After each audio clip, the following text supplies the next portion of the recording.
ఆపదామపహర్తారం దాతారం సర్వసంపదాం లోకాభిరామం శ్రీరామం భూయో భూయో నమామ్యహం.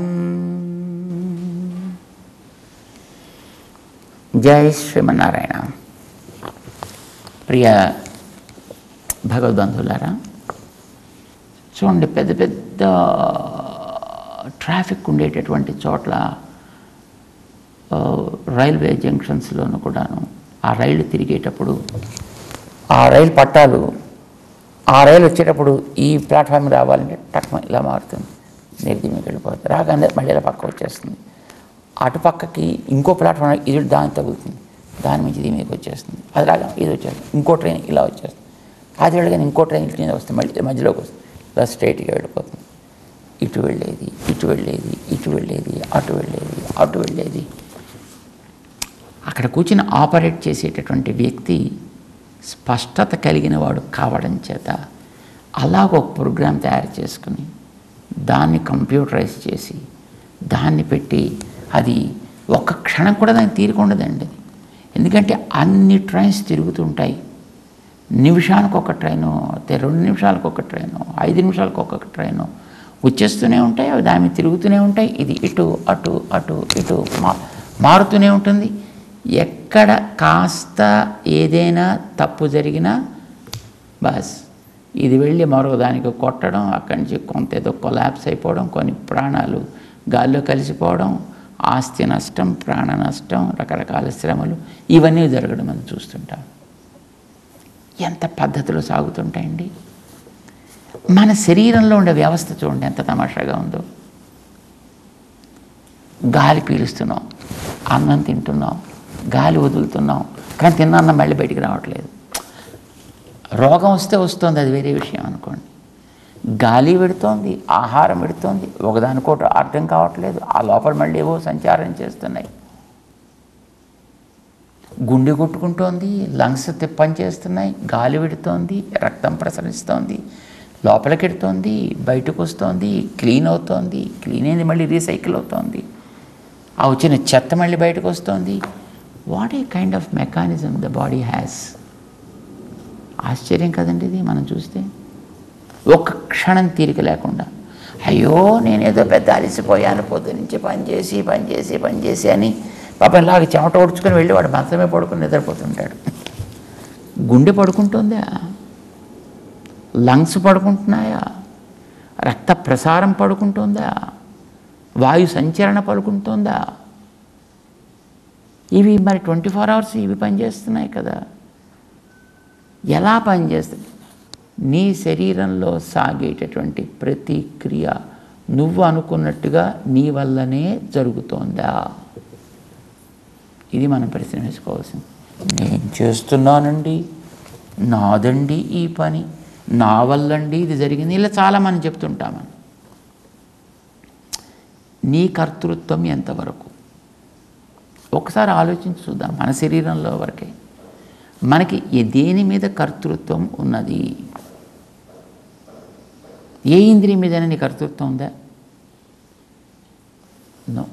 నిజంగా ఆలోచిస్తే ఏది నువ్వు అనుకున్నది నువ్వు అనుకున్నట్టుగా నీ దేహంలో కూడా సాగటం లేదు. మరి ఎవరు చేస్తున్నట్టు? దానంతటా అయితే ప్రవర్తించే శీలం కాదు దీన్ని. అది ఉన్నప్పుడు తెలియగానే పోయాక తెలుస్తుంది. ఎందుకంటే పోయాక కూడా అన్నీ ఇక్కడే ఉంటాయండి. గుండె ఇక్కడే ఉంది, ఊపిరితిత్తులు అక్కడే ఉన్నాయి, కిడ్నీస్ అక్కడే ఉన్నాయి, లంగ్స్ అక్కడే ఉన్నాయి, లివర్ అక్కడే ఉంది, మరి ముక్కు అక్కడే ఉంది, కళ్ళు అక్కడే ఉన్నాయి, చేతులు అక్కడే ఉన్నాయి, పైప్స్ ఉన్నాయి, ఎముకలు ఉన్నాయి, లోపల ఉండాల్సిన రక్తం అంతా అక్కడే ఉంది, సెల్స్ అన్నీ అక్కడే ఉన్నాయి. Everything whatever is now even after that also is there కదా. ఏ ఒక్కటి మిస్ కావట్లేదు ఇక్కడ, కానీ ఏ ఒక్కటి పనిచేయదు. ఇప్పుడైనా మొత్తం ఇంత మెకానిజం అద్భుతంగా పనిచేసుకుంటూ పోతుంది దాని మానంతా. ఎక్కడ వేలికి చివర ఉండేటటువంటి అంచు స్కిన్ మీద ఉండేటటువంటి నరాల లోపలుండే రక్త ప్రసరణం దాకా. మన చెవికి అంచులో ఉండేటటువంటి ఈ కొనలోని ఆ చర్మపు లోపల ప్రవర్తించేటటువంటి నరములలో రక్త ప్రసరణము దాకా ఏది ఆగకుండా, ఏది ఎక్కడికి వెళ్ళాలో అది అక్కడికి, ఏది ఎంత ఫిల్టర్ కావాలో అదంతా ఫిల్టర్ అవుతూ. ఎందుకంటే మనకి మామూలుగా ఈ పెద్ద నరాల్లో ప్రవహించే రక్తం లాంటిది ఇక్కడ దాకా వస్తే దాంట్లో దూరదేమో, కనుక ఇక్కడ దాకా వచ్చే రసం ఏదో ఒక రకమైనటువంటి ప్యూరిఫికేషన్ ప్రాసెస్లో క్లీన్ అయ్యి ఇక్కడ దాకా రావాలి. ఏదో మిగతా చోట్ల వెళ్ళే రక్తం ఏదో అలాంటి చోట్లకి వెళ్ళాలి. కానీ అంత బాగా purification, analysis are needed dilution are purification probably, and sending to the spot where it is really needed without any stoppage, all through 24/7 into 365.4 జరుగుతూనే ఉంటుంది. అలాగా ఎవడు చేస్తున్నాడు? నువ్వా? మామూలుగా అనుకుంటాను నేనేనండి, నేను కావాలంటే తింటున్నా, కావాలంటే పడుకుంటున్నా, కావాలంటే లేస్తున్నా, కావాలంటే మూస్తున్నా, కావాలంటే ఇంకోటి చేస్తున్నా. Think properly. ఒక జాగ్రత్తగా ఆలోచించి చూడవా. నువ్వు చూడాలనుకుంటేనే చూస్తున్నావా? నువ్వు ఇటు చూడాలనుకుంటే ఆ కన్ను ఇలా చూస్తుందావా? నువ్వు ఇది తలవాలి అని కూర్చుంటే దానికి అక్కర్లేదో సవాలు అక్కడ తలవడం ప్రారంభం చేస్తాను నీ తల. మన ఇంద్రియాలు ఏవి కూడా మనం చెప్పినట్టు మాత్రమే పని చేయటం లేదు, మనకి తెలిసినంత మాత్రమే పని చేయట్లేదు, మన వల్ల అసలు పని చేయటం లేదు. మనకి ఏదైనా కాస్తో కూస్తో స్వాతంత్ర్యం ఉండి పని చేయిస్తే దానివల్ల పాడవుతున్నాయి తప్ప, వాటంతటా అవి నేచురల్గా ఉండేటప్పుడు సిస్టమ్ అంతా హాయిగా సాగుతుంది. కానీ మనకి కర్తృత్వం కాస్త ఏర్పడ్డ తర్వాత మనం ఏదో చేద్దామని దాని మీద ప్రయత్నం ప్రారంభిస్తే ఆ చేసినవన్నీ దీనికి మరింత డిటీరియేషన్ కోసం అని చెప్పి ఇంత మరింత దిగజారడానికి పనికొస్తున్నాయే తప్ప బాగుపడడానికి అయితే పనికి రావట్లేదు అనేది వాస్తవమా కాదా? మీ అంతటా మీరే ఆలోచించి చూసుకోండి. ఎవరిని అడిగితే బాగుండదు, సిగ్గుగా కూడా ఉంటుంది. ఎవడా లోపల నుండి పని చేయించేది? ఈ శరీరంలో ఎవడో పని చేస్తున్నాడు, ఆ శరీరంలో ఎవడో పని చేస్తున్నాడు, ఆ శరీరంలో ఎవడో పని చేస్తున్నాడు, ఈ శరీరంలో ఎవడో పని చేస్తున్నాడు. వీడి పని వేరుగా ఉంటుంది, వాడి పని వేరుగా ఉంటుంది, ఇంకొకటి పని వేరుగా ఉంటుంది, ఎవడి పని వాడికి వేరుగా ఉంటుంది. ఎవడి భావాలు వాడుకుంటున్నాయి, ఎవడి తెలివితేటలు వాడుకుంటున్నాయి. ఒకటే పని అయినప్పటికీ కూడా చేసే వ్యక్తిని బట్టి దాంట్లో మార్పు ఉంటుంది. కానీ అవుట్ ప్రోడక్ట్లో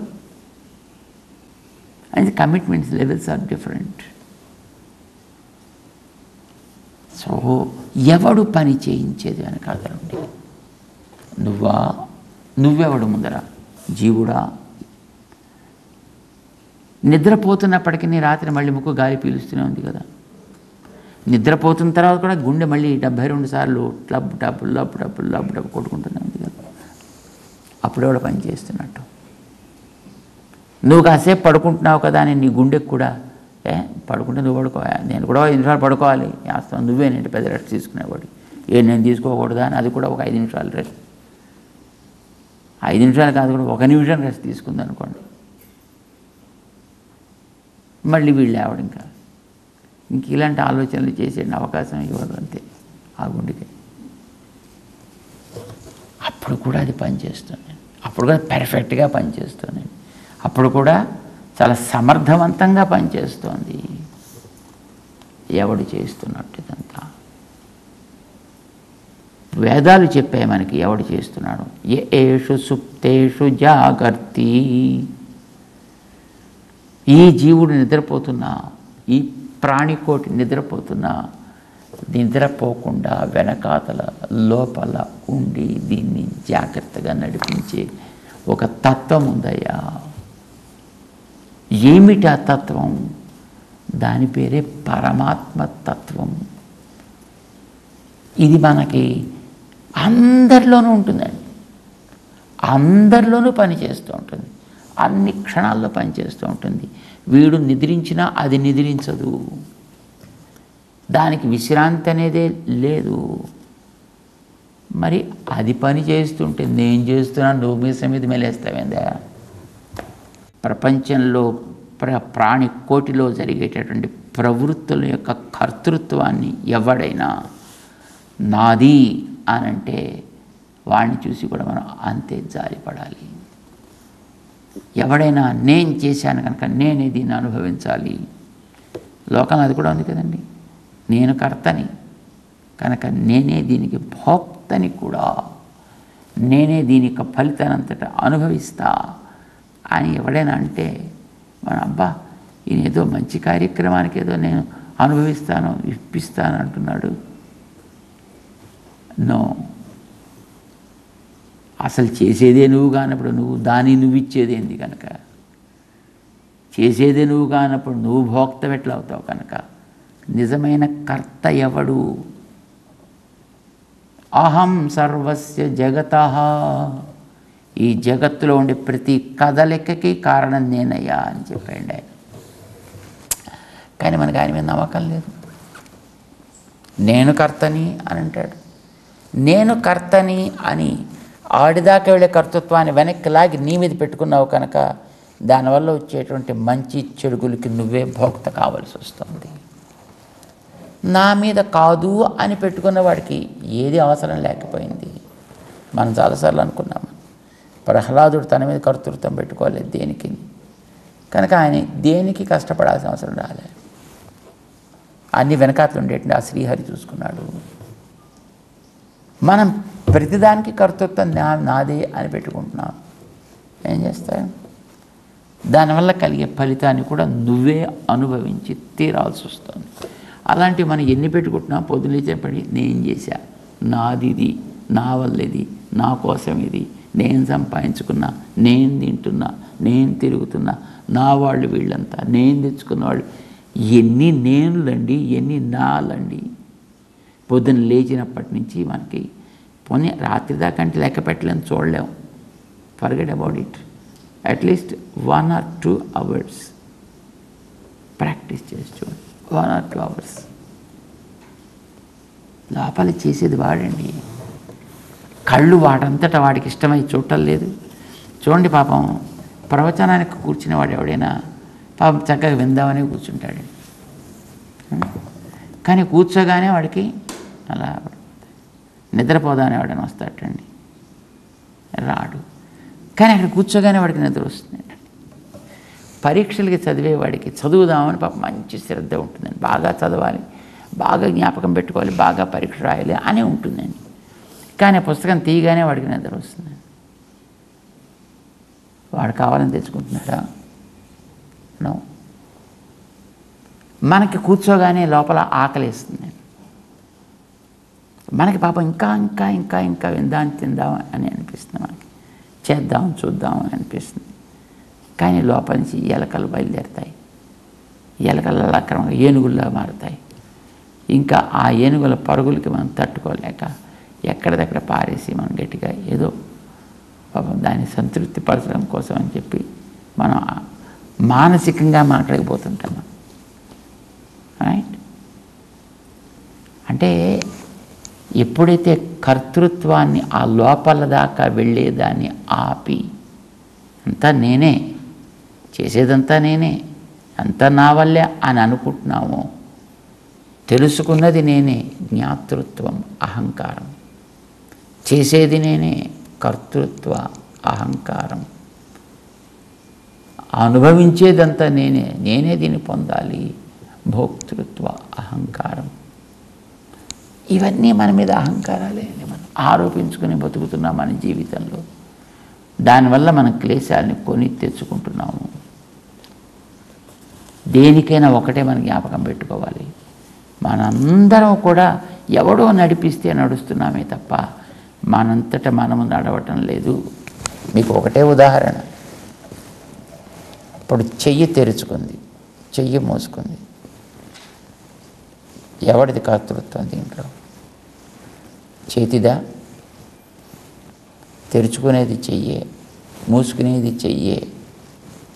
కర్తృత్వం దాందేనా? నో. నేను అనుకుంటున్నాను కనుక అది తిరుగుతుంది. నేను అనుకోవడం మానేశాను, తిరగద్దు, అయిపోయింది. దీనికి తిరుగుదామని అనిపించినా తిరగలేదండి అప్పుడు, దీనికి కదులుదామని అనిపించినా కదలలేదు అప్పుడు. అది నేను సంకల్పించకపోతే ఏ భాగమైనా అంతే. ప్రపంచంలో ఉండేటువంటి ఇంత ప్రాణికోటికి వెనకాతల ఉండి నడిపించేటటువంటి వాడు ఆయన. అందుకోసమే గత అధ్యాయాల్లో 4-3 అధ్యాయాల్లో మయి సర్వాణి కర్మాణి సన్యస్య అధ్యాత్మచేతసా, నాయందు అర్పించవయ్యా, పనులు కాదు, పనుల వెనక నీలో ఉండేటటువంటి సంకల్పాన్ని నాయందు అర్పించు. పనులు అర్పిస్తే మనం బతకద్దు. తినిపించేవాడు ఆయనే కనుక నన్ను తినిపించుగాక అని నువ్వు చేతుల పట్టు కూర్చుంటే మరి అది నోట్లోకి రావద్దు. అది చేత నువ్వే తినాలి. కానీ ఈ తినే శక్తిని ఇచ్చినవాడు ఆయన, నమిలే శక్తిని ఇచ్చినవాడు ఆయన, లోపలికి పంపించేవాడైనా, జీర్ణము చేసేవాడైనా, తిరిగి మళ్ళీ బయటికి పోయేటట్టు చేసేవాడు ఆయన, దీన్నంతటిని శుద్ధి చేసే మళ్ళీ ఆ నీళ్ళని ఇచ్చేది కూడా ఆయనే. అన్నీ ఆయనే ఇస్తాడండి. ఇది మనం మనస్సులో గుర్తించాలి, ఫిజికల్గా పనిచేయాలి. అందుకని అధ్యాత్మచేతసా మయి సన్యస్య, గుర్తు తెలిసినటువంటి మనస్సుతో నా యందు సమర్పణ చేయి. ఇప్పుడు హాయిగా సరిగ్గా పనులు చేసుకుంటూ పో, ఇప్పుడు నీకు ఇబ్బందే లేదు. నీకు ఇది మనకి తెలియాల్సింది.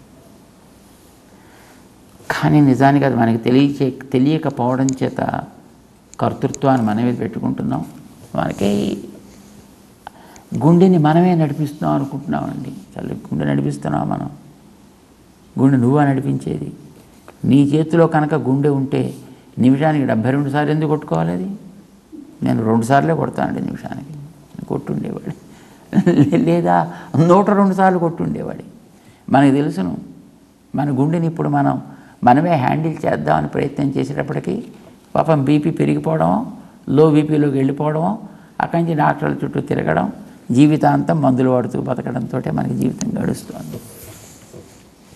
When you started handling, then it leads to BP, either low BP or high BP, but not normalcy is maintained. And when you kept the person away from the technology, away from the modern science, the person feels pretty happy. మనకి ఈవేళ చదువుకున్నటువంటి చదువులు భగవంతుడి మీద భారం పెట్టడం అనే విషయాన్ని కావాలని మన చేత మరపింపచేస్తున్నాయి. అది మనలో కలగకుండా ఉండేటి చేస్తున్నాయి. నేనే చేస్తున్నాను అనే దురహంకారాన్ని పెంచుతున్నాయి. పాడైపోతున్నాడు. ఈవేళ మనకి ప్రపంచంలో ఇంత పెద్ద టెక్నాలజీ ఇంత డెవలప్ అయిందని మనం అనుకుంటున్నాం. Very simple. ఇదివరకు ఇవేమీ లేనప్పుడు హాయిగా మనిషి తిన్నాడు, తిరిగాడు, ప్రకృతిని బాగా అట్టబెట్టాడు, వాడు సుఖంగా బతికాడు. ఈవేళ ఇంత మనం సెటప్ పెంచుకొని కూడా క్షణకాలం విశ్రాంతి, సుఖం అనేది లేకుండా ఎప్పుడు ఎప్పుడు ఎప్పుడు ఎప్పుడు చూసినా ఈ గుండె ప్రాబ్లమో, లేకపోతే తలకాయ ప్రాబ్లమో, లేకపోతే రెస్పిరేషన్ ప్రాబ్లమో, లేకపోతే కిడ్నీస్ ప్రాబ్లము, ఇంకోటి ప్రాబ్లము, మరొకటి ప్రాబ్లము. My God. అప్పుడప్పుడు మనకు కొంతమంది స్వామి మీరే వచ్చి మా హాస్పిటల్ ప్రారంభించారండి. అబ్బా ఎలా ఉందయా, అద్భుతంగా నడుస్తున్నాను అంటాడు వాడు. ఎంత అద్భుతంగా నడుస్తుందంటే అబ్బా తీరికే లేదండి. ఎంతమంది రోగుల్ని ప్రొడ్యూస్ చేస్తున్నావయ్యా నా తండ్రి, ఎంతమంది రోగుల్ని మెయింటైన్ చేస్తున్నావు రోగాలు తగ్గకుండా. రోగాలు తగ్గకుండా మెయింటైన్ చేస్తేనే కదా మరి వాళ్ళు కొనసాగేది. మనం హ్యాండిల్ చేయాలనుకున్నప్పుడు వచ్చేటటువంటి సమస్యలు ఇవి. ఏ సిస్టమ్ మీరు గమనించండి, కనిపించేదని జాగ్రత్తగా లోపలికి రండి, జాగ్రత్తగా లోపలికి వెళ్ళి గమనించండి.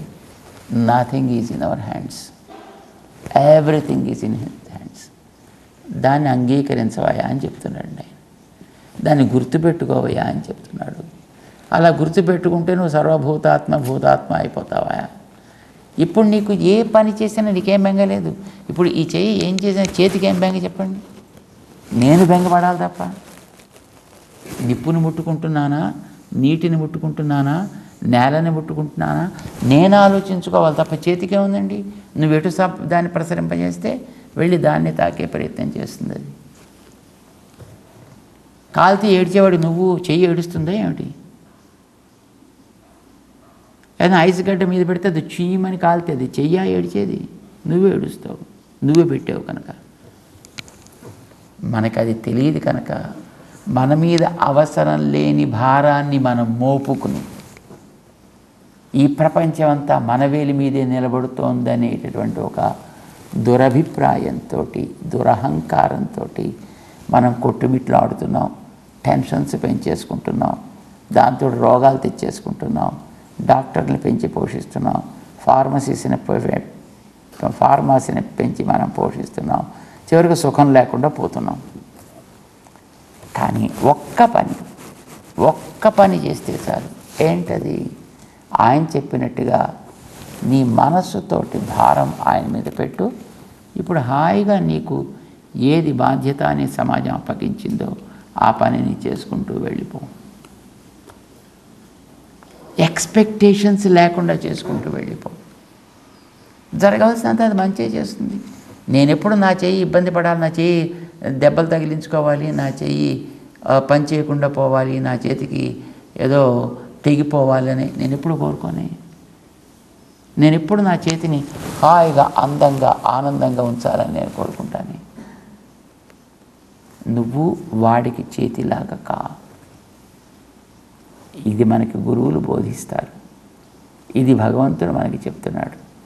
5వ అధ్యాయపు భగవద్గీతలో చెప్తున్నాడు. ఈయన మనందరి కోసం చెప్తున్నాడు. అందుచేత చక్కగా అలా విని తెలుసుకుని పని చేసుకుంటూ పోయే ప్రయత్నం మనం చేయాలయా. శరీరంతో చేసే పనులని ఎన్ని రకాలుగా మనం చేస్తున్నామో విడదీసి చూపిస్తాడండి 5వ అధ్యాయంలో 8వ శ్లోకం దగ్గర నుంచి. తెలుసుకునే ప్రయత్నం చేద్దాం. మనం కూడా వాడి పరికరాల్లాగా ఉండగలిగే ప్రయత్నం చేయడం కోసమని. జై శ్రీమన్నారాయణ.